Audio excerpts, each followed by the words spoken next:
जय Hind aspirants, I welcome you all. जैसा कि आप सबको पता है, हम इडियम्स एंड फ्रेजेस डिस्कस कर रहे हैं और इसके पहले मैंने पहली वीडियो डाली है, ये दूसरा पार्ट है।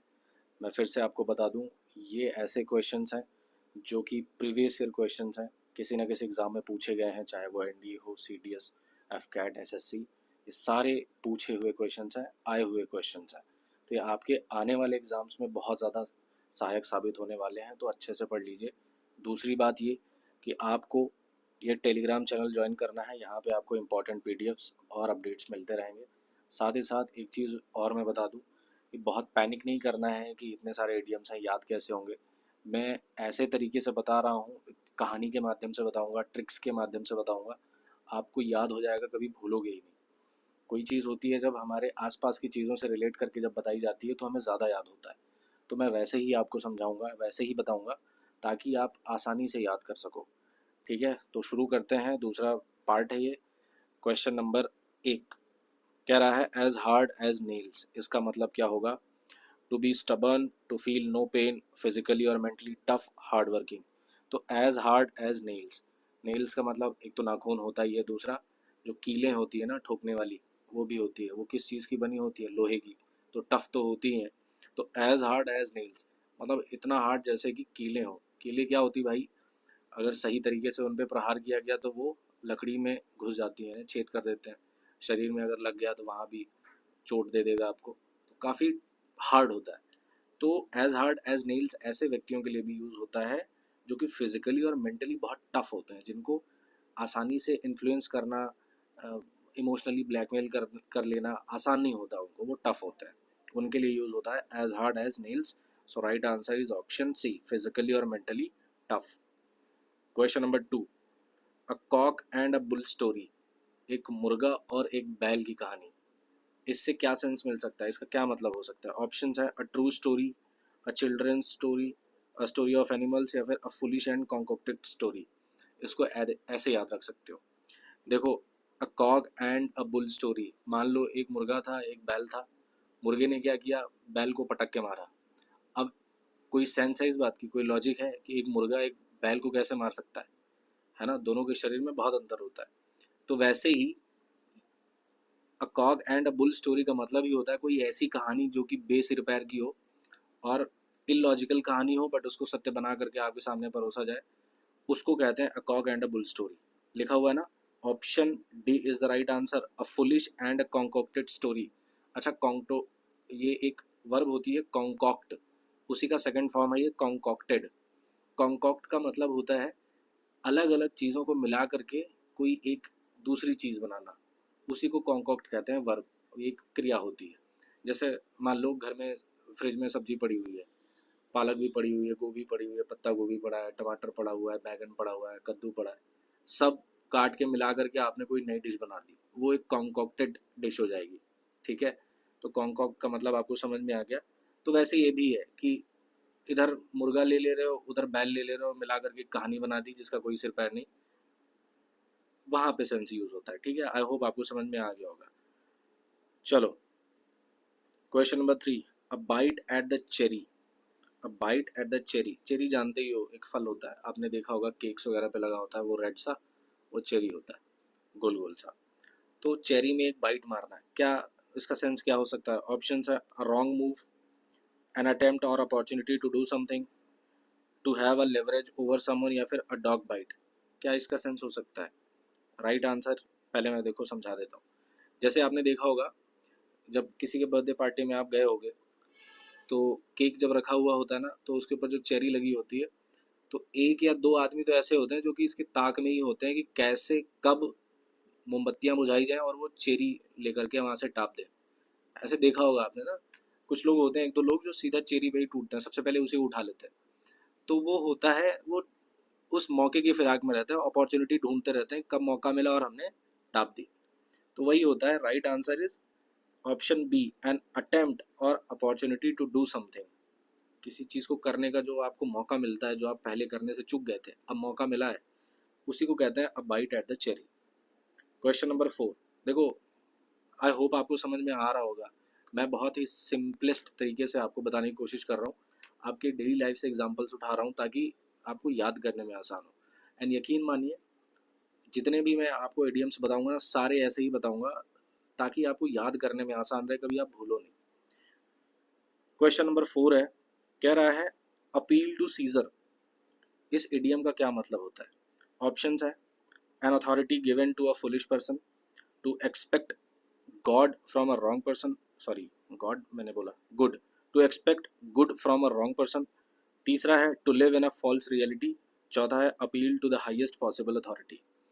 देखो रोमन एम्पायर में एक समय पे क्या होता था, जब लोकल अथॉरिटीज़ या लोअर अथॉरिटीज़ कोई कानून बनाती थी और अगर वहाँ की जनता को वो समझ में नहीं आता था, वहाँ पे अगर लोग उस कानून को बना करके कुछ करप्शन वगैरह करते थे, तो जनता के पास ये हक होता था कि वो जा करके डायरेक्ट जो राजा होता था उसके सामने जा करके अपील कर सकते थे कि देखो महाराज, आप ध्यान नहीं दे रहे हो और ये जो लोकल अथॉरिटीज़ हैं मनमाना नियम बना करके ये भ्रष्टाचार कर रही हैं।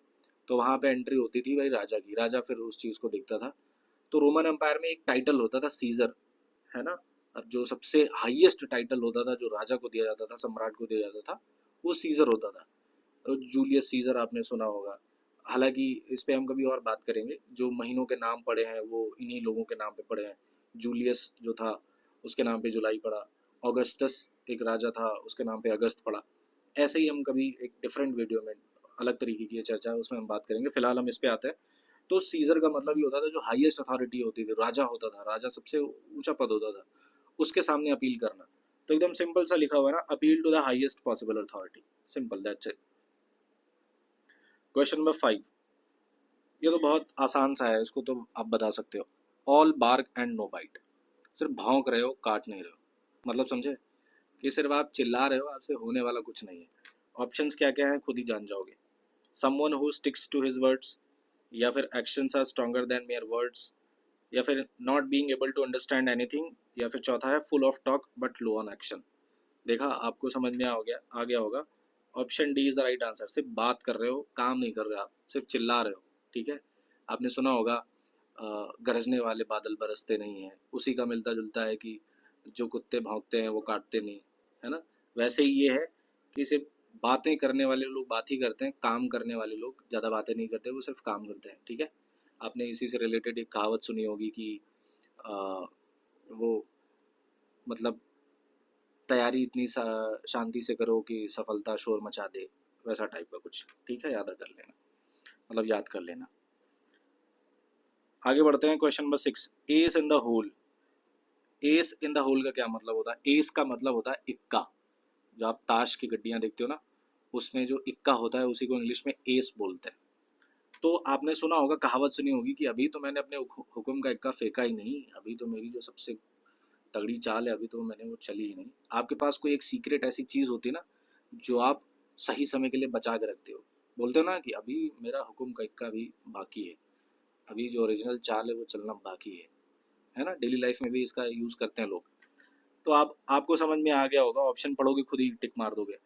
पहला है to create noisy disturbances so that competitors are unable to work, a major advantage that one keeps hidden until an ideal time.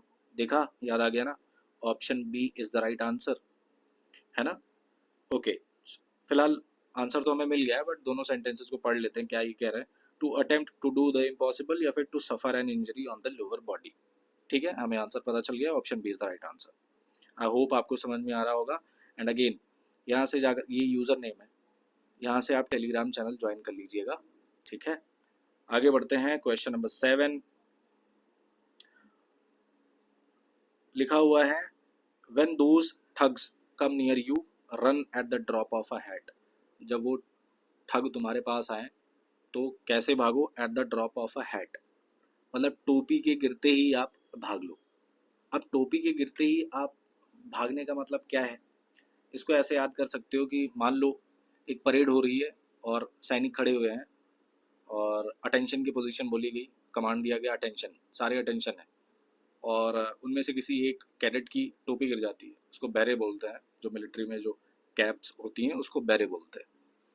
तो मान लो वो गिर जाती है, तो अब मिलिट्री में डिसिप्लिन बहुत हाई होता है ना, तो बिना किसी को डिस्टर्ब किए, बिना उस्ताद की नज़रों में आए, क्या करेगा कैडेट? फटाक से तुरंत एकदम स्पीड से क्या करेगा? तुरंत टोपी को उठा लेगा और लगा लेगा, है ना, यानी कि वो कैप गिरी और इतनी जल्दी से उस बंदे ने उसको उठाया कि किसी को पता नहीं चला।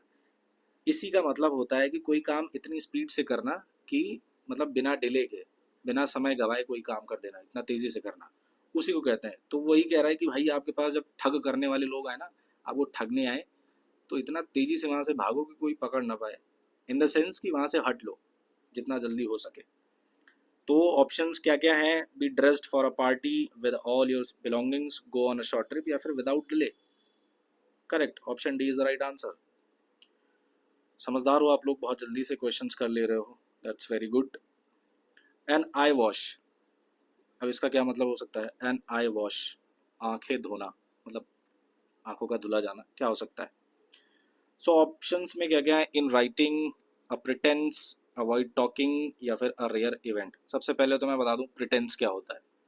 आपने सुना होगा प्रिटेंड, बोलते हैं ना कि यार जो तुम नहीं हो उस चीज को बनना, प्रिटेंड करना बंद करो, दिखावा करना। प्रिटेंड का मतलब होता है कोई चीज जो हो वो ना हो करके कोई और चीज डिस्प्ले करना, दिखावा करना, सिंपल सा मतलब ऐसा समझ लो। तो उसी का ही प्रिटेंस नाउन है, ठीक है। प्रिटेंड वर्ब होता है और उससे नाउन बनता है प्रिटेंस, दिखावा।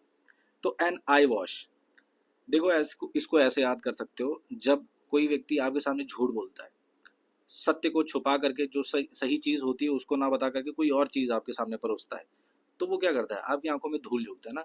हिंदी की कहावत है, हिंदी में कहते हैं ना, आंखों में धूल झोंकना, यानी कि सच छुपा करके कोई और चीज दिखाना, झूठ बोलना, उसी को आंखों में धूल झोंकना कहते हैं। अब आंखों में धूल जाएगी तो करोगे क्या? धुलोगे ना, तो धुलोगे ताकि आपको साफ चीजें दिखे। जब आंखें धुल लोगे तो आपको सच्चाई दिख जाएगी कि सामने वाला क्या कर रहा है, दिखावा कर रहा है, झूठ बोल रहा है। तो उसको यहाँ से याद कर सकते हो, एन आई वॉश का मतलब होता है अ प्रिटेंस, ठीक है। अपनी आंखें तो साफ कर ले रहे हो पर असली की आंखों में धूल झोंक, ठीक है। Okay, question number 9, you have put me in a tight corner by telling me to keep quiet. तुमने चुप रहने के लिए मुझे बोलकर मुझे एक टाइट कॉर्नर में रख दिया है। अब अ टाइट कॉर्नर क्या होता है? फॉर एग्जाम्पल, ये दीवार है, ठीक है, ये भी दीवार है, ये भी दीवार है, आपको यहाँ बिठा दिया गया, तो आप क्या प्रॉपर मूवमेंट कर पाओगे? नहीं कर पाओगे, है ना। आपके इस साइड भी दीवार है और इस साइड भी दीवार है, और आपको बोल दिया गया भैया इसमें क्रिकेट खेलो। Is it possible? No, it is not possible. वो एक टाइट कॉर्नर का मतलब एक डिफिकल्ट सिचुएशन आ गई आपके लिए, आप सही से मूवमेंट नहीं कर पाओगे ना। तो टाइट कॉर्नर का मतलब ही यही होता है भैया, एक डिफिकल्ट सिचुएशन जहाँ पे आप प्रॉपरली कोई काम ना कर पाओ। राइट आंसर क्या है? ऑप्शन है an embarrassing situation, a secret place, a comfortable situation, या फिर a difficult situation. Right answer is option D. दिख गया साफ साफ कि डिफिकल्ट सिचुएशन, और टाइट कॉर्नर का मतलब होता है एक difficult situation. Okay, question number 10 कह रहा है a long shot. A long shot का क्या मतलब होता है? लॉन्ग का मतलब होता है लंबा, शॉट का मतलब होता है शॉर्ट, है ना। इतना सिंपल है। चलो बात करते हैं इस पर। अ लॉन्ग शॉट, देखो आपने देखा होगा बचपन में, आप सबने, हो सकता है अभी भी करते हो, जब कोई फल तोड़ना हो पेड़ से तो क्या करते हो? पत्थर मारते हो ना। तो जो नज़दीक वाला होता है फल, उस पर तो आसानी से पत्थर मार के तोड़ लिया। कई बार ऐसा हुआ होगा कोई फल बहुत दूर लगा होगा, एकदम ऊंचे पे, अब आप सोचते हो कि भाई ये फल तोड़ना है। अब नीचे से जब आप पत्थर मार रहे हो तो आप क्या सोच के मारते हो कि मारते हैं क्या पता लग जाएगा तो गिर ही जाएगा। इतना कॉन्फिडेंस तो मुझे लगता है बहुत कम ही लोगों के अंदर होता है कि सोचते होंगे कि एक पत्थर मारूंगा और तुरंत फल नीचे आ जाएगा। इट मीन्स, सिंपल सी भाषा भाषा में मैं आपको बताऊं तो लॉन्ग शॉट का मतलब वही हो गया कि आप एक बार ट्राई करने जा रहे हो, देखते हैं होता है कि नहीं होता है। हो गया तब तो बहुत अच्छी बात है, नहीं हुआ तब भी कुछ बिगड़ा नहीं। तो अ लॉन्ग शॉट का मतलब ही होता है option B, little chance of success. बहुत दूर पे फल है, लंबा शॉट मारना है, तो आप क्या कर सकते हो, मतलब क्या करते हो, आप ये सोचते हो ना कि पता नहीं फल गिरेगा कि नहीं गिरेगा, पर चलो एक बार तो कोशिश करते हैं। सेम सिचुएशन क्रिकेट में भी ले सकते हो, ज़्यादातर लोग क्रिकेट देखते हैं तो वो लोग रिलेट कर पाएंगे।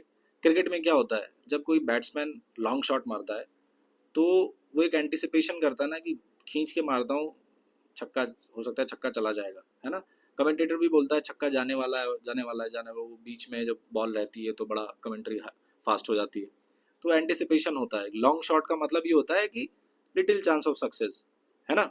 याद कर लो, मैंने वो फल वाला भी दे दिया, क्रिकेट वाला भी दे दिया। in whatever example you are comfortable, just correlate it. तो ऑप्शन कौन सा सही था? Option B is the right answer. I hope आपको अच्छा लगा होगा, ज़बरदस्ती नहीं है। अगर आपको जेन्युइनली अच्छा लगा है, कुछ समझ में आया है, कुछ आपने सीखा है, तो it's all up to you, आपके ऊपर है। अगर आपने सच में कुछ सीखा है इस वीडियो से तो वीडियो को लाइक करिएगा, चैनल को सब्सक्राइब कर लीजिएगा। कोई भी सुझाव हो, सलाह हो, कुछ टोकन ऑफ अप्रिसिएशन हो शब्दों के तौर पे, तो वो आप कमेंट बॉक्स में डाल सकते हैं। बाकी का अपने दोस्तों को भी शेयर कर दीजिएगा, ताकि आप तो ग्रो करें, साथ साथ वो भी ग्रो करें, और साथ साथ फिर मैं भी ग्रो करूँगा। ऐसे ही और भी अच्छी वीडियोस में डालता रहूँगा। हालांकि ये इडियम्स वाली सीरीज़ चलती रहेगी, काफ़ी बहुत सारी वीडियोस में डालूँगा, और आई विल ट्राई कि कम से कम 100, 200, 300, 400, 500 जितनी भी इडियम्स मैं करा पाऊँ करवा दूँ। जितने ज़्यादा से ज़्यादा आप पढ़ लोगे उतना ही फ़ायदा होगा। तो ये थे इंपॉर्टेंट क्वेश्चंस। अगेन मैं फिर से बता दूं, ये प्रीवियस ईयर क्वेश्चंस हैं, तो कोई ये भी मत सोचना कि अब मैंने इसमें ये नहीं लिखा है कि किस एग्ज़ाम में कब पूछा गया, ये मैंने नहीं लिखा है। बाकी ये सारे प्रीवियस ईयर क्वेश्चंस हैं, तो ऐसे ही क्वेश्चंस आते हैं। फिलहाल मिलते हैं नेक्स्ट वीडियो में। टिल देन टेक केयर, जय हिंद।